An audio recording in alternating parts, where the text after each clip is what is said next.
Uh, well, I say that October 7th, this is my opinion, that the people who were massacred, the Jews, and other people, because a lot of them were, not just Jews. They were Filipino, uh, they were Arab, they were everybody who lived in that neighborhood. Um, they were sacrificed to Moloch. What do you mean? I want to say that.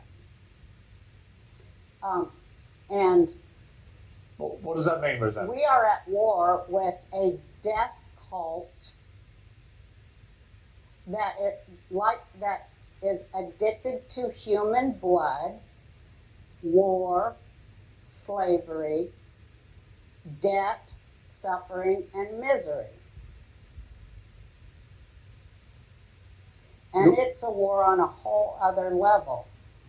You're talking about, are you Everybody talking, I is want to clear what fighting. you're talking about. Are you talking about Hamas there?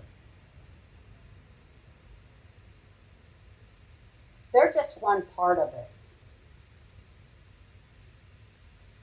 It's all evil, an evil death cult of blood addicted leaders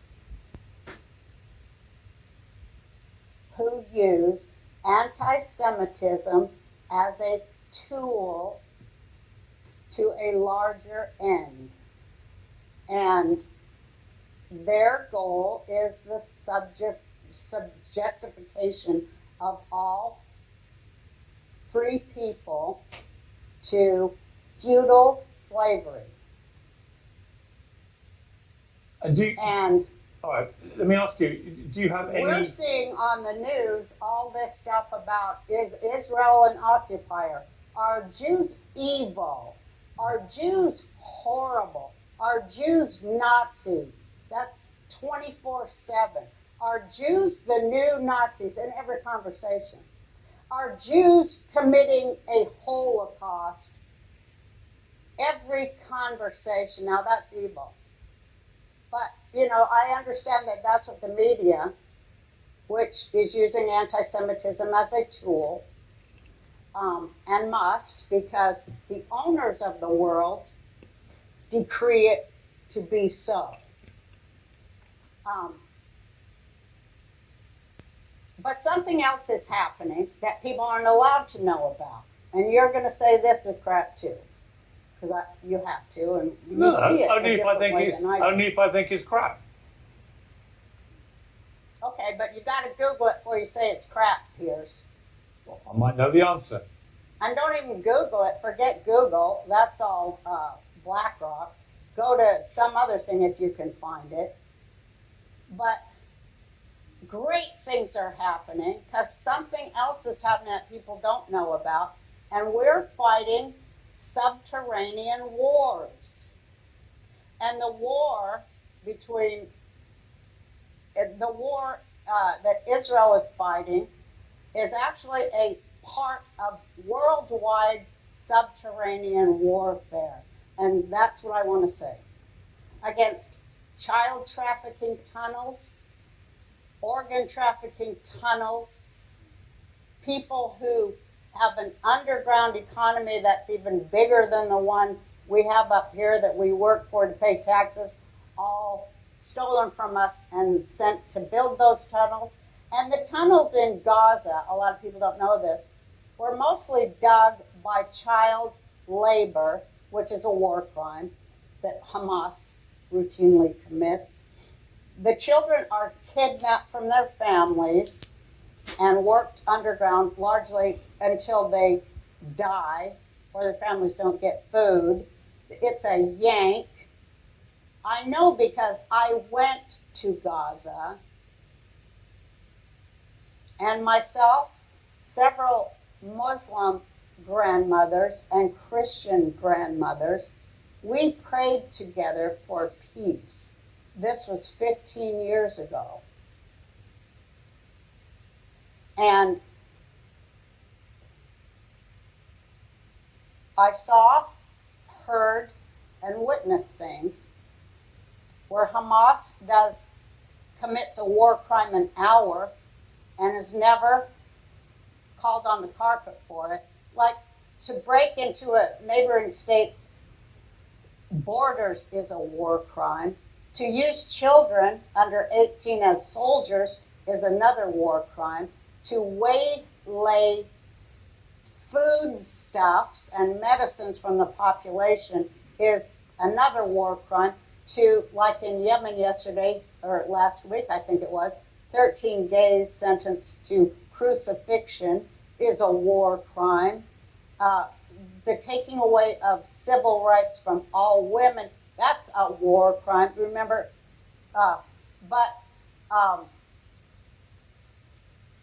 it's backward day every day.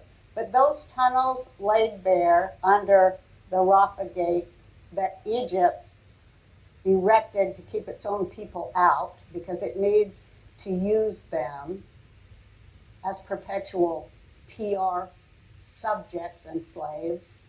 Under that gate was exposed one of the longest tunnels, and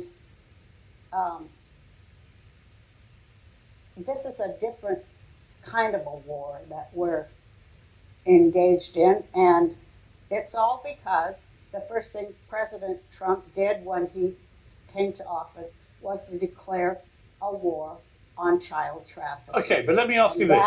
All right, Roseanne, it's all about to me. Roseanne, you're saying a lot of things that you've obviously read.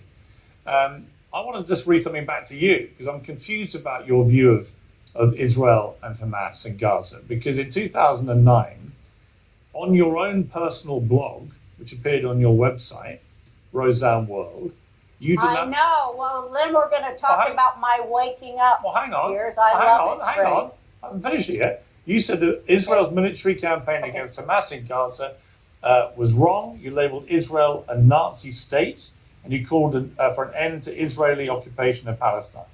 So you've dramatically changed your position. Did. Well, I was a pure old commie leftist, as was my daddy and his daddy too. I was a red diaper baby, and I supposed those things to be true. I believed what I was raised to believe. And then, as a leftist, I ran for president on a socialist party in 2012. Yeah. And it was during that time where I saw that almost everything that the Socialist Party was about was, you know what I did? I read the Goldstone report. Let's just go there. I read the Goldstone report. Yeah, but when you ran for president, watershed report. Yeah, but Roseanne, when you ran for president in 2012, you one of your policies was to demand an end to Israeli occupation of Palestine. That's 3 years after you called Israel a Nazi state. Yeah, it was a slow waking up. I did. I called it Israelstein, where children's rights would come first over any other political thing. I've never really been. I've always been a free thinker, even within the confines that I found myself in my political opinions as a socialist. But when I ran for president in 2012, my eyes became open and I, as they say now, I walked away from the left.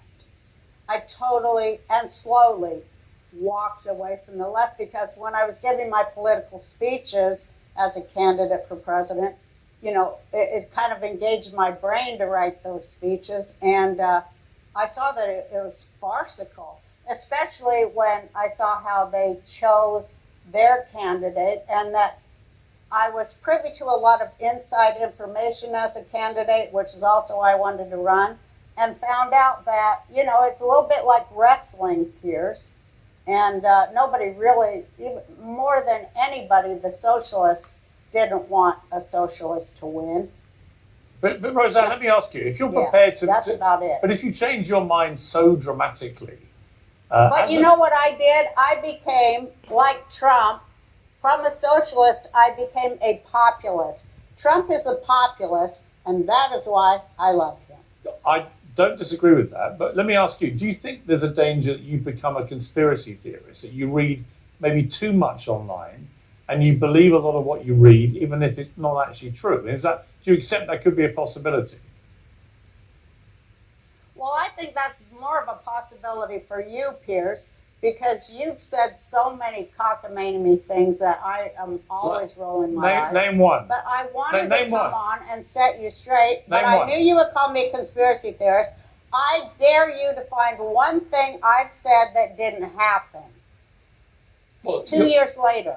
So before you call me a conspiracy I theorist, didn't call you one. because I'm a conspiracy analyst. I didn't call you one. I asked if you thought You don't think it's a conspiracy? You don't think it's a conspiracy, Goldman Sachs, working for Jeffrey Epstein? Do you think that's a conspiracy theory?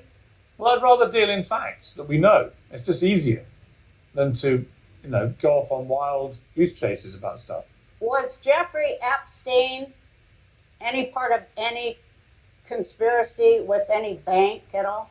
I don't know. And nor do you.